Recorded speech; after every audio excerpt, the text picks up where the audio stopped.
날이 너무 덥지요.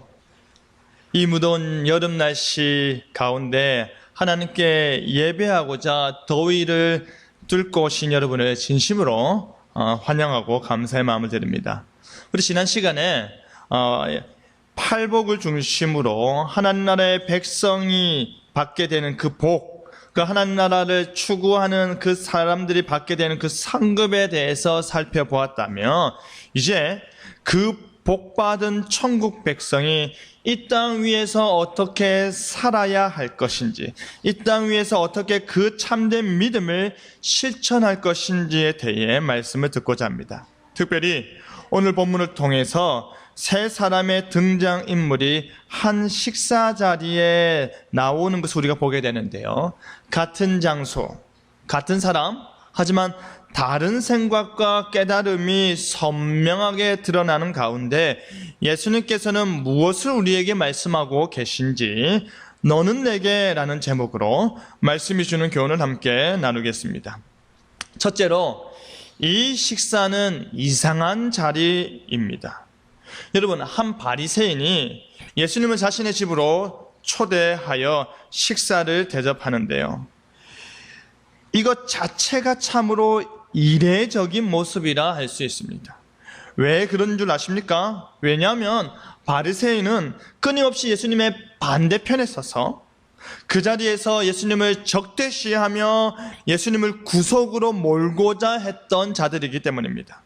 그런데 그가 식사를 초대하니 싫은 사람을 적대시하는 사람, 그 한 식탁자까지 보고자 하는 것이 가능한 일입니까? 보기 싫은 사람을 식사에 초대하는 것 자체는 너무나도 이상한 일이지요. 이 바리새인의 이름이 무엇이냐면 시몬인데요. 베드로의 이름도 시몬이었듯이 당시에 매우 흔한 이름이었습니다. 다시 말하지만 시몬의 식사 초대는 너무나도 이상한 초대가 아닐 수 없습니다. 자신들이 볼 때 여러분, 예수님은 어떠한 분입니까? 자신이 늘 하대하고 자신들이 인정하지도 않고 오히려 백성들 사이에서 적지 않은 소요를 일으키고 나쁜 영향력을 끼치거나 자신들의 권위와 가르침에 도전하는 사람이었습니다. 심지어 그들은 예수님을 죄인으로까지 취급하였는데요. 왜 죄인 중 하나로 여겼는지 아십니까? 예수님께서 당시에 죄인으로 여겨졌던 세리나 창기들과 같이 어울렸기 때문입니다. 그래서 그런지 시몬이 예수님을 대하는 태도가 참으로 무례하였습니다. 그는 예수님께서 집에 들어오실 때 그 흙길을 걸으며 더러워진 발을 씻을 수 있도록 물도 주지 않았고요. 집에 들어설 때 손님에게 인사 차례로 입맞춤도 하지 않았고요. 심지어는 머리에 향이 나도록 기름조차도 붓지 않았습니다. 그야말로 지금 예수님은 마치 자신이 초대한 손님이 아닌 것처럼 자신이 벌린 잔치에 동냥하러 음식을 얻어먹으러 온 사람처럼 너무나도 비상식적인 대우를 하였습니다. 그리고 죄 많은 여인이 예수님의 발을 만지자 속으로 이 사람은 선지자도 아니네 라고 판단하였습니다. 왜 그런지 아십니까? 왜냐하면 만약에 예수님께서 선지자였다면 지금 자기를 만지는 이 여인이 어떠한 여자인 줄 알았을 것이라 생각했기 때문입니다. 이 말은요, 예수님께서는 자신들이 너무나도 잘 아는 이 죄 많은 여인이 자신을 만졌음에도 불구하고 이 여자가 누구이며 어떠한 자인지 죄인인지 알지 못하는 것으로 보아서 그는 선지자가 아니다, 선지자적 자질도 없다라고 판단하는 것입니다. 여러분, 그렇다면 도대체 시몬이 예수님을 자신의 집에 초대한 이유가 무엇일까요? 그냥 궁금해서일까요? 호기심에 따른 행동이었을까요? 아니면 고소할 거리를 찾고자 하는 것일까요? 그것도 아니라면 사람들이 큰 선지자, 예수님을 향해서 큰 선지자라고 하니까 그가 진짜 선지자인지 아닌지를 보기 위해서였을까요? 시몬의 초대 목적은 이후에 나오는 그의 모든 행동들을 통해서 우리가 분명히 알 수 있는데요. 그는 예수님을 초대해 놓고서는 손님의 기본적으로 베풀어야 할 행위조차도 하지 않았습니다. 그는 손님을 불러놓고서 대접을 하는 것이 아니라 창피와 모욕감을 주는 것이었습니다. 그에게 예수님은 실제로 손님이 아니었습니다. 그에게 예수님은 과연 어떠한 사람인지에 대해 시험 대상이었던 것입니다. 그의 초대 목적은 바로 예수님을 테스트하는 데 있었던 것입니다. 사랑하는 성도 여러분, 우리는 종종 하나님을 테스트하곤 합니다. 물론 하나님께서 우리를 더 많이 테스트하시지요. 우리 역시도 하나님을 우리의 믿음이 흔들리지 않고 확신에 찰 수 있도록 테스트하고 하나님 이렇게 기도하고 간구할 때가 있습니다. 그런데 이 경우는 하나님을 자신보다 훨씬 크게 여기고 하나님은 크신 분이시다, 크신 존재로 구원자로 인도자로 여기는 것입니다. 자신의 연약함과 더불어서 하나님을 절대적으로 신뢰하고자 하는 마음에서 하나님께서 이렇게 하신다면 하고 말하는 것이지요. 하지만 지금 시몬의 태도는 그와 다른 종류입니다. 그는 마치 하나님을 자신보다 낮은 존재로 여기고 아이가 용돈을 올려주면 공부 열심히 할게와 같은 심리로 예수님을 테스트하는 것입니다. 하나님 되심을 먼저 증명해내면 그러면 내가 한번 생각해볼게 라고 생각하는, 하나님의 복을 나로 먼저 누리게 하면 그 하나님의 놀라운 능력을 나에게 나타내면 그러면 내가 신앙생활 한번 잘해볼게 라고 생각하는 어리석은 테스트를 예수님께 하고 있는 것입니다. 여러분, 우리 입장에서 하나님은 우리한테 그렇게 테스트 당하며 우리의 믿음을 잃어버리면 어떡하냐 그렇게 노심초사하시는 분이 결코 아니십니다. 하나님은 우리보다 크신 분이십니다. 하나님은 우리가 생각하는 것보다 훨씬 크고 능력이 뛰어나신 분이십니다. 하나님은 우리의 생각을 넘어서시는 분이십니다. 영원 전부터 모든 것을 계획하신 하나님께서 그의 뜻이 결코 땅에 떨어지거나 실패하지 않도록 섭리하시고 우리를 인도하시는 분이십니다. 그렇기 때문에 우리의 신앙은 하나님을 있는 그대로, 하나님이 있는 그대로, 계시하시는 그대로 받아들이는 것입니다. 하나님을 하나님답게 인정하는 것이 참된 신앙임을 기억하시길 바랍니다. 겸손히 하나님을 믿고 겸손히 하나님을 인정하고 예수님 그대로 우리의 구원자로 인정하는 여러분 되기를 바랍니다. 둘째로, 이 식사는 감사의 자리입니다.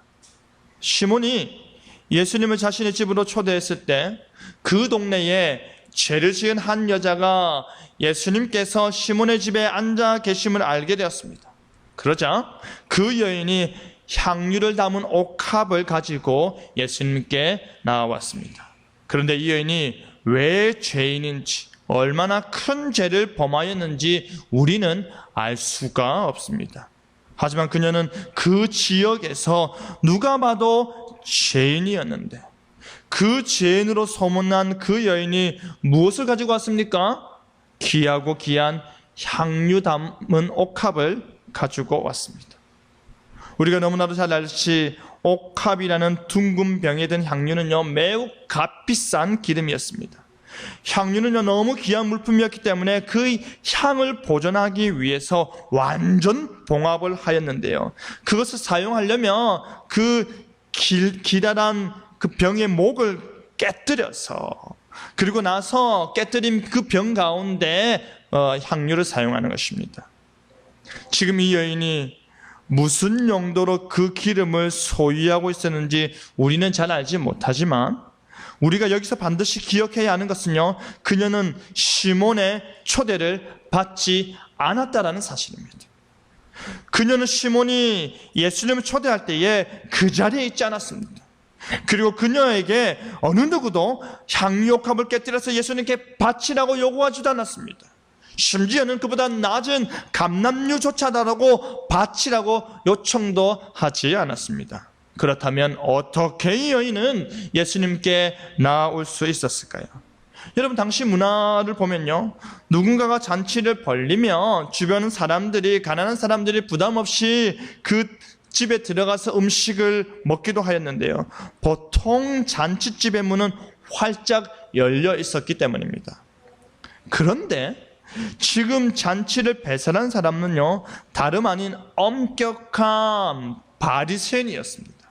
그렇기 때문에 다른 잔치와는 다르게 그 주변이 아니라 그 식사 자리에 끼어든다는 것은요, 보통 부담스러운 일이 아닙니다. 그 주변에서 음식을 먹는 것은 그냥 일반적으로 일어날 수 있는 일입니다. 그런데 식사 자리에까지 들어와서 함께 참여하는 것은요, 너무나도 비상식적인 일이지요. 그렇다면 이 여인은 어떻게 초대받지도 못했으면서 예수님께 갈 수 있었을까요? 그녀는 큰 담력을 가지고 거침없이 그 자리로 들어가야만 했을 것입니다. 그런데 여러분, 이 여인은 배고픈 사람으로서 그 잔치를 찾아간 것이 아니었습니다. 만약 그랬다면 누구에게 엎드려야 합니까? 시몬 앞에 엎드려야 합니다. 만약 그랬다면 음식을 담당하는 사람 앞에 엎드려서 구걸해야 했을 것입니다. 하지만 그녀는 자신의 배가 고픈 것이 아니라 영적으로 배고픈 사람으로서 시몬의 잔치가 아니라 예수님의 잔치에 참석하고자 하는 것입니다. 큰 담력으로 예수님 발 앞에 엎드린 이 여인은 다른 사람들이 제지할 틈도 없이 엎드려 울기 시작합니다. 여러분, 한번 생각해 보십시오. 잘 알지도 못하는 사람이 갑자기 누군가의 초대를 받아 식사를 하고 있던 예수님의 발 앞에 엎드려 울기 시작합니다. 무슨 사연인지는 모르지만 그녀의 눈물이 너무 많이 흘러서 그 발을 적셨습니다. 눈물이 발을 적실 만큼 흘린다는 것은요, 정말로 많이 이루다는 것입니다. 그렇다면 무엇이 그녀를 울게 했을까요? 무엇이 그녀로 눈물을 하염없이 흘리게 했을까요? 그녀는 눈물로 예수님의 발을 적시고 자신의 머리털로 닦은 뒤에 그 발에 입 맞추고서는 향유를 부었습니다. 다시금 물어봅니다. 왜 이 여인은 이와 같은 행동을 하고 있을까요? 왜 이 여인은 눈물을 흘리고 머리털로 발을 닦고 입 맞추고 향유를 부으면서 예수님께 이런 행동을 하고 있을까요? 예수님께서 대답해 주시는데요, 그 모든 것을 다 지켜보고 있던 예수님께서는 이 한마디로 요약하여 말씀하십니다. 47절에 그의 많은 죄가 사하여졌도다. 여러분, 우리는 그녀가 예수님을 언제, 어디서, 어떻게 만났는지 잘 알지 못하지만 지금 예수님 무릎 앞에서 자신의 죄 용서받음과 그 놀라운 은혜에 감사의 마음을 표하고 있는 것은 알 수가 있습니다. 그녀는 향유 옥합을 사오는 길에 예수님께 감동받아 그 귀한 향유 옥합을 충동적으로 바친 것이 아닙니다. 그녀는 자신의 집에서 일부러 예수님께 드리고자 가지고 그 자리까지 나와왔습니다. 그녀는 두근거리는 마음으로 예수님께 나와왔고 예수님께 가장 귀한 것을 바칠 수 있을 것이라는 기쁨의 마음이 들떴을 것입니다. 허나 그녀가 예수님을 보는 순간, 아니, 손님으로 바리새인의 집에 앉아 계시지만 도저히 손님 대접을 받고 있지 않으시고 말할 수 없는 굴욕과 하대와 천대를 받고 당하고 계시는 그 모습을 보고서 너무나도 마음이 아팠을 것입니다. 더더욱 손님으로 오셨지만 발은 그대로 더러운 상태이고 그 어떠한 좋은 향도 나지 아니하고 복음 전도 사역으로 흘렸던 땀 냄새가 여전히 그래도 이니 아픔이 가슴을 찢어놨을 것입니다. 그리고 그 모든 외형적인 것을 떠나서 예수님 앞에 자신이 서 있다라는 것 자체로 인해 그녀는 말할 수 없는 비통함에 눈물이 멈추지 않았을 것입니다. 자신의 죄에 대한 슬픔입니다. 자신의 과거에 대한 눈물입니다. 자신과 같은 죄인을 만나주시고 구원해 주시는 은혜에 대한 감격입니다. 예수님과의 인격적인 만남은 그녀의 영적인 눈을 뜨게 하여서 예수님을 예수님으로 볼 수 있게 하였던 것입니다. 예수님을 참된 구원자로 볼 수 있게 하였던 것입니다. 그녀는 자신이 할 수 있는 최대의 존경과 사랑의 마음에 눈물을 흘리고 머리털로 닦고 기름을 붓는 행위 속에서 하나님 앞에서, 예수님 앞에서 자신이 얼마나 크게 은혜를 받은 존재인지를 깨달아 그 감격의 눈물을 흘리고 있는 것입니다. 사랑하는 성도 여러분, 여러분은 어떠한 마음으로 오늘 나오셨습니까? 이 죄 많은 여인의 이동 경로를 한번 생각해 보십시오. 그녀는 예수님을 만나기 위해 자신의 집에서 출발하였습니다. 가장 귀한 것을 들고 출발하였습니다. 그리고 예수님을 보자마자 눈물로 그 앞에 엎드렸습니다. 그런데 그 가장 귀한 것이 무엇이었습니까? 값비싼 향유였습니까? 아닙니다.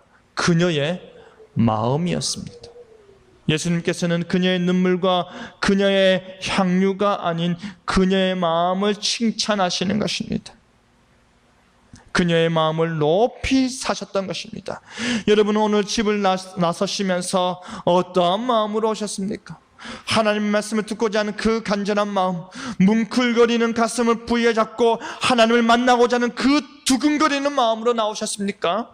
내 손에 무엇을 가지고 왔느냐가 중요한 것이 아니라 내 마음에 무엇을 가지고 왔느냐가 중요한 것입니다. 만남을 향한 간절함, 은혜를 향한 욕심, 위로를 향한 두근거림이 여러분의 마음에 있기를 바랍니다. 바로 그 마음으로 나와 엎드릴 때에 우리가 바라는 것들을 넘치도록 하나님께서 채워주실 것을 믿으시길 바랍니다. 셋째로, 이 식사는 깨달음의 자리입니다. 이 여인은 예수님께 나와 자신의 죄악된 삶을 뉘우치며 복음 앞에, 예수님 앞에 전적으로 헌신하는 모습을 보였습니다. 그런데 그러한 놀라운 일들이 벌어질 때 그 광경을 바라보던 집주인인 시몬의 입가에는 미소가 번졌습니다. 역시나 유유상종이라는 말이지요. 자신의 생각이 틀리지 않았다, 자신의 판단이 옳았다라는 것이지요. 그가 이스라엘의 선지자였다면 부정한 저 여인이 자신에게 가까이 오고자 했을 때 정결법에 따라 미리 차단했을 텐데, 그러지 않은 것으로 보아 예수는 그것을 분별하지도 못하니 선지자가 아니고 말씀에 권위가 있는 특별한 사람이 아니라 세리와 창기들과 동일한 죄인 중에 죄인이 분명하다라는 것입니다. 모든 의문이 한순간에 해결되어 버린 것입니다. 예수님은 뭐다라는 것입니까? 죄인 중에 하나다라는 것입니다. 그러자 예수님께서 그 바리새인의 속마음을 읽고서 하시는 말씀이 내가 내게 이를 말이 있다 하십니다. 그 교만하고 악한 마음을 예수님께서 바로 잡아주시고 그 잘못된 마음에 경종을 울리기 원하시는 것입니다. 그런데 실제로 예수님께서 그와의 대화를 시작하시며 나타내 보이시는 것은요, 다른 것이 아니라 시몬이 의심하는 예수님의 선지자적 역할에 대한 것이었습니다. 예수님께서는 너는 내가 이 죄 많은 여인을 분별하지 못한다 여길지는 몰라도 나는 너의 마음을 간파하고 있다. 나는 너에게 지금 그것을 대답하고자 한다. 너가 나에 대해서 그렇게 판단하는 것에 대해서 내가 답을 주고자 한다. 내가 선지자로서, 내가 하나님의 선지자로서 너에게 그 마음에 답을 주고자 한다 하시는 것입니다. 그러면서 그 대답이 바로 빚진 자의 예화를 말씀하시는 것입니다. 그 내용은 이렇습니다. 500데나리온 빚진 자와 50데나리온 빚진 자가 있습니다. 데나리온은 하루치 일당이죠. 500일치 급여와 50일치 급여만큼 빚진 자가 있는데 둘 다 갚을 돈도 없고 갚을 능력도 없는 것입니다. 채무자가 둘 다 탕감하여 주기로 하였습니다. 그때 예수님께서 물으십니다. 이 둘 중 누가 더 큰 은혜를 받은 것일까? 누가 더 사랑하는 마음이 들까? 바로 더 많이 탕감받은 자입니다. 여러분, 아무런 문제도 이 대화에는 발견되지 않습니다. 그런데 여러분, 지금 이 빚은 무엇을 가리키는 것입니까? 죄를 가리키는 것입니다. 죄가 너무 많아서 죄값을 갚을 수도 없고 죄값을 갚을 능력조차도 없다라는 것입니다. 하나님 편에서 볼 때는 너무나도 작은 그 하나의 죄악이 수많은 큰 죄악 100개와 동일하게 사망에 이르는 죄에 이르지만, 인간 편에서 볼 때는 그 수많은 죄악들을 용서받은 것이 더 큰 은혜를 받은 것이라고 생각되는 것이죠. 왜 그렇습니까? 죄 용서는 전적으로 하나님의 은혜에 달렸기 때문입니다. 하나님께서 베푸시는 은혜로 인해서 그의 자비 아래로 들어가는 것입니다. 탕감하여 준다라는 것은 더 이상 묻지 않겠다라는 것입니다. 더 이상 그것에 대해서 따지지 않겠다라는 것입니다. 죄를 용서하여 주시고 구원을 베푸시는 하나님께서 구원에 방해가 되는 모든 죄악을 완전히 제거하시는 것입니다. 돈을 빌려준 사람과 돈을 갚아야 하는 사람이 이제는 동등해지는 것입니다. 이제는 그 사이를 가로막고 있던 모든 것들이 다 사라지는 것입니다. 이제는 더 이상의 빚진 자의 상태에서 주눅들거나 굽신거리거나 할 필요가 없게 된 것입니다. 이 둘 중에 누가 그를 더 사랑하겠느냐? 그것에 대한 대답으로 많이 탕감함을 받은 자, 너무나도 당연한 거 아닙니까? 너무나도 상식적인 대화가 주고 갔습니다. 그 판단은 지극히 상식적입니다. 예수님께서 그렇게 생각하는 것은 당연하다 하셨습니다. 그러면서 그 여자를 돌아보며 말씀하시는데요, 지금까지 있었던 모든 일들을 다 정리하여 말씀하시는데, 자신을 초대한 바리새인 시몬을 향해서 매우 직설적으로 말씀하시기를 44절에 너는 내게 발 씻을 물도 주지 아니하였을 때 이 여자는 눈물로 내 발을 적시고 그 머리털로 닦았다. 45절에 너는 내게 입맞추지도 아니하였을 때 그가 내가 들어올 때부터 내 발에 입맞추기를 그치지 아니하였다. 46절에 너는 내 머리에 감람류도 붓지 아니하였을 때 그는 향유를 내 발에 부었다. 너는 나를 너희 집으로 초대해 놓고서는 가장 기본적인 예의조차도 갖추지 않았다. 예를 지키지 않는 것이 너에게 불명예스럽고 수치스럽고 너 자신 문화를 어기고 깨뜨리는 일이라 할지라도 너는 일부러 그러지 아니하였다.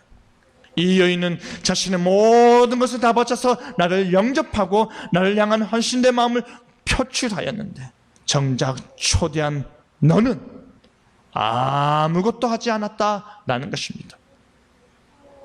여러분, 예수님께서는 탕감받은 두 사람이 이야기를 한 뒤에 너는 내게를 3번이나 강조하여 말씀하시면서 하시고자 하는 것은요, 이 여인이 죄인인 것을 내가 모르는 것이 아니다라는 것입니다.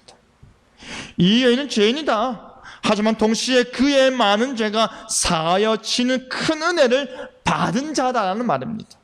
너가 생각할 때 500데나리온 빚진 자와 같이 도저히 갚을 수 없는 빚, 도저히 사라지지 않을 것 같은 그 죄악이 다 사함받았다라는 것입니다. 그가 죄 용서함을 받아 온전케짐으로 인해서 그녀가 예수님을 향해 자신이 할 수 있는 최대의 사랑을 표현하고자 했던 것입니다. 용서받은 결과 그녀는 내가 어떻게 하는 것이 용서받은 자로서의 삶을 사는 것일까? 그 모습으로 최고의 헌신을 표한 것입니다. 그리고 예수님께서 말씀하십니다. 48절에 내 죄 사함을 받았느니라. 50절에는 내 믿음이 너를 구원하였으니 평안히 가라 하였습니다. 여러분, 그녀가 향유옥합, 그 귀한 향유옥합을 많은 사람들 앞에서 깨뜨렸더니 예수님께서 죄 용서를 해주시고 구원하여 주시고 평강을 더하여 주시고 복 주신 것이 아닙니다. 지금 예수님께서는 이 여인이 이렇게까지 행동을 하는 이유는 그녀가 죄 사함을 받았기 때문이다라는 말씀입니다. 그리고 나서 사람들이 보는 앞에서 그녀에게 다시금 내 죄 사함을 받았느니라 라고 하시는 것은 그녀의 죄 사함을 공적으로 선언하시는 것입니다. 사람들이 그녀를 죄인으로 더 이상 보지 않도록, 사람들이 그녀를 더 이상 하찮은 존재로 보지 않도록 공적으로 죄 사함을 선포하시는 것입니다. 그리고 그녀의 사랑함이 많은 것으로 드러난 그 믿음이 자신을 구원하였음에 평강을 더하여 주는 것입니다. 너는 나와 평강한 관계이다. 너는 이제 하나님과 평화로운 관계이다. 너와 하나님은 이제 화목된 관계이다라는 것을 온 세상 사람들이 다 보는 가운데서 선언하시는 것입니다. 여러분, 그들 가운데 여전히 예수님은 인간에 불과하고 예수님은 선지자일 리 없다라고 생각하는 자들은 죄 용서에 대한 예수님의 공표를 신성모독죄로 돌리며 이가 누구이기에 죄도 사하는가 하고 따졌습니다. 지금 예수님께서는 자신이 하나님이심을 드러내는 것입니다. 지금 예수님께서는 나는 너희들에게 이런 대접을 받을 자가 아님을 공표하시는 것입니다. 그리고 그를 향한 온전한 믿음만이 구원을 이룰 수 있음을, 그를 향한 순전한 사랑만이 평강을 누릴 수 있음을 확신케 하시는 것입니다. 사랑하는 성도 여러분, 이 식사는 깨달음의 자리였습니다. 이 식사의 자리는 이 여인이 왜 그와 같은 헌신을 하는지를 깨닫게 해주는 자리였습니다. 이 식사의 자리는 예수님께서 참된 하나님이심을 깨닫게 해주는 자리였습니다. 그 식사의 자리는 하나님의 죄 용서의 은혜가 얼마나 큰 것인지, 그 사랑을 어떻게 표현해야 하는지 깨닫게 해주는 자리였습니다. 그리고 그 식사의 자리는 정작 식사를 초대한 시몬을 향해서 너 역시도 믿음으로 탕감받은 자의 은혜를 누리도록 그렇게 누릴 수 있다라는 것을 그 깨달음의 자리로 초대하는, 예수님께서 시몬을 구원으로, 시몬을 참된 깨달음으로, 시몬을 하나님과의 평강으로 초대하고 있는 자리인 것입니다. 너도 구원받을 수 있다. 너도 평강을 누릴 수 있다. 너도 죄 용서해 주시고 구원을 베푸시고 평강을 더하여 주시는 예수 그리스도를 온전히 인정하고 온전히 영접하고 온전히 사랑해라 라는 것이지요. 예수님 발 앞에 엎드리는 자는, 예수님을 자신의 구원자로 인정하는 자는, 그리고 예수님의 은혜를 진실로 아는 자는 참된 평강을 누리는 자입니다. 그 평강의 자리에, 그 평안의 관계 안에 거하시는 여러분 되기를 바랍니다. 말씀을 맺겠습니다. 사랑하는 성도 여러분, 오늘 예수님께서 우리에게 물으십니다. 너는 내게 무엇을 가지고 왔느냐? 너는 내게 무엇을 바라며 나에게 나왔느냐? 너는 내게 참된 마음, 참된 신앙으로 나왔느냐? 바로 그것을 물으십니다. 여러분은 예수님 앞에 나와 그 용서의 은혜에 눈물을 흘릴 준비가 되어 있으십니까? 여러분은 그 사랑의 감격에 머리털로 발을 닦을 준비가 되어 있으십니까? 여러분은 오직 주님이시기에, 오직 예수님이시기에 내게 있는 최고의 것을 바칠 준비가 되어 있으십니까? 바로 하나님 나라 백성은 그러한 마음 자세로 하나님께 예비하는 자임을 반드시 기억하시길 바랍니다. 하나님께서 내게 구하시는 것이 무엇인지 너는 내게를 물으실 때에 준비된 마음으로 기꺼이 찾아와 하나님께 엎드려 은혜를 갈구하는 믿음으로 또다시 한 주간을 살아내고 또다시 그 은혜를 사모하는 마음으로 하나님 앞에 눈물을 흘릴 수 있는 그 담대한 마음으로, 기꺼이 내가 은혜를 받고자 하는 마음으로, 하나님 없이는 살 수 없다는 그 간절한 마음으로 한 주간, 또 한 주간, 다가오는 한 주간을 살아내시는 저와 여러분 되기를 간절히 바랍니다. 아멘.